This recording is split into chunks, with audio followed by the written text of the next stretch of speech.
said Cassar. "Better alive than dead. Unsung, kill the tech priests." Cassar and his warriors burst from cover, sending a hail of fire whipping down into the pit. A red-robed priest sprawled onto his face, blood and oil leaking from gaping bolter wounds.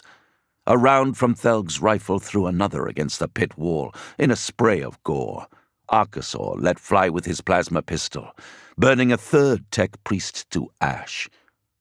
The surviving Zadrakans, perhaps a dozen or so troopers and officers, fired back.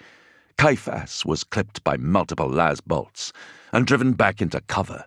A crack grenade detonated at Cassar's feet, throwing him onto his back as a fresh spread of warning runes lit up in his peripheral vision. Folkir sidestepped a plasma blast, only for another searing bolt to graze his helm. Armor melted, and Folkir dropped with a howl of pain. The last tech priest ignored the blizzard of fire, whipping around him and his fallen comrades littering the teleportarium dais. He proceeded solemnly from one console to the next, working his ministrations, sending arcs of unnatural lightning leaping between the empiric veins of the machinery. Consoles began to rupture and burn, and a terrible whine filled the air. Cassar pulled himself into a sitting position, struggling to aim a shot at the priest.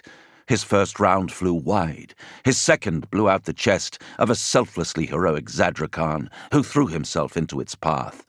"Someone!" he barked into the vox.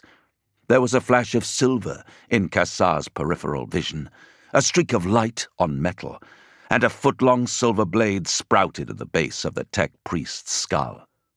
The Martian staggered, reached out for the nearest console with shuddering mechadendrites, then collapsed in a robed heap, unmoving. The last few Zadrakans turned their guns on the teleportarium in desperation. The only practical effect of this defiant gesture was to speed their own extermination, as the unsung shot them down in short order. Limping, Cassar made his way down into the pit, examining the machineries as they flickered and sparked.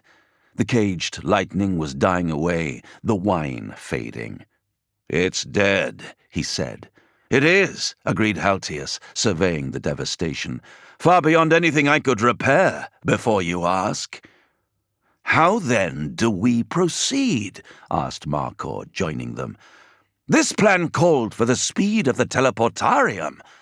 Without our gunship, we may well be stranded here altogether, and even if we could get airborne, we would once again face the problem of overcoming Endurance's flak cover." "My lords," said Six, "we cannot fail in this. We must reach the beacon. I must get there." "You don't make demands of us, mortal," growled Desark.